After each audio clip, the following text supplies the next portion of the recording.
I would never marry a fisherman. Yes, that's what I said. You have to understand, my conception of a fisherman was based on one picture that a friend of mine had received from a guy on an internet dating site. The gentleman in question had sent a pride-filled photo that opened so slowly it was as though he was trying to tantalize the viewer. The top of the photo revealed a beautiful blue sky. Gradually, a fisherman's cap appeared. As the image unfolded, we could see a stringer of fish which nearly covered his whisker-stubbled face. As the photo scrolled past the stringer, it revealed a rather pronounced beer gut. "Yuck!" I exclaimed, almost involuntarily. I would never marry a fisherman. Fast forward to the moment I met my fisherman, Jack, a tall, lean, adventuresome guy with a love of any and all fish and their environments. He's brilliant too, especially when it comes to things related to fish. He was nothing like the flabby-gutted guy holding what I guessed was rather a pungent catch. Learning to fish was a natural evolution in my life. I'd always loved the outdoors and the flora and the fauna that lived there. I especially loved being by the water. So, guided by a patient teacher, I learned to fish. But fishing did not come easily to me. The first few times, I barely caught anything. Apparently, the best way to improve fishing skills is to catch fish. Counter that advice with, it's called fishing, not catching. Jack loved every kind of fishing, so I took fly fishing lessons from a local guide. Later, I also took classes in fly tying. I watched instructional fishing videos and read instructional fishing books. Jack and I went spin casting in local lakes. We float tubed on other lakes with fly gear. We went ocean fishing with heavier gear and weighty jigs. We went surf fishing with high-low rigs. Throughout this time, I was taking in lots of information and trying my best to improve as a fisherman. Lo and behold, as time went by, I began to catch more fish.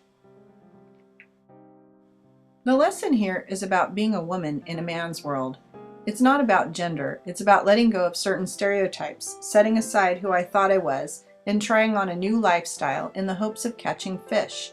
If the term fisherman changes to fisherwoman, then the focus changes from fishing to a gender-based activity. It's not about that. This is a lesson about living in the moment. In other words, be present where you are, exist in and enjoy the venue you're in. No other experience will be like the one you're experiencing right now. Take it all in and enjoy it. This is a lesson about taking care in what you're doing. Fish are not Rhodes Scholars, but in their own way they aren't fools either. Catching has a lot to do with the presentation of the lure or fly. If it doesn't look appealing or enticing, fish will not be attracted to it. Take the time, use clean lures, and make sure they're swimming or drifting the way you want them to. Sticking with something that isn't working will not make something work. The lesson here is about figuring out solutions rather than sticking to notions. This is good advice for life. If you aren't catching a fish, try something different. Maybe the key is a different lure, or perhaps a different location. Continuing with the same failing strategy will not improve your chances of success.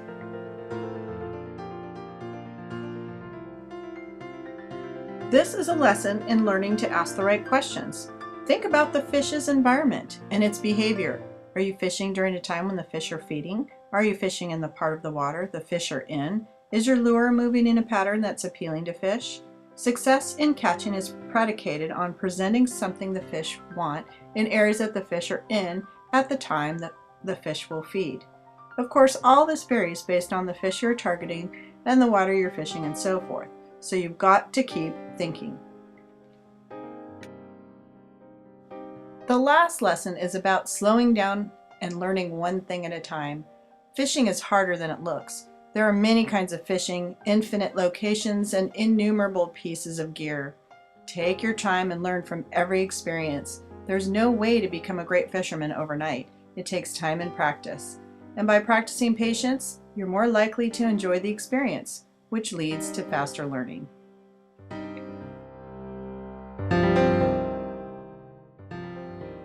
things I love about fishing is the element of surprise.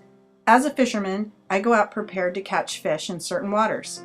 From there, anything can happen. We've taken Gilly, our fishing boat, out on beautiful sunny mornings to seas beyond Resurrection Bay. As soon as we rounded the Cape Resurrection, we've been hit with dense fog banks. We've dropped our lines ready to find halibut and been surprised by large pods of orcas. There was the time an eagle took off with a bright orange tiger rockfish. Beautiful. Sometimes our days finished with limits of silver salmon finding our mooching rigs on the way home after the fog lifts. We never know what will happen, but we know it will always amaze us. More often than not these days, I catch fish. Whether we catch fish or not, I enjoy being out on the water, taking in all the elements with my best friend and fishing coach. The peace and quiet is meditative. The catching is exhilarating.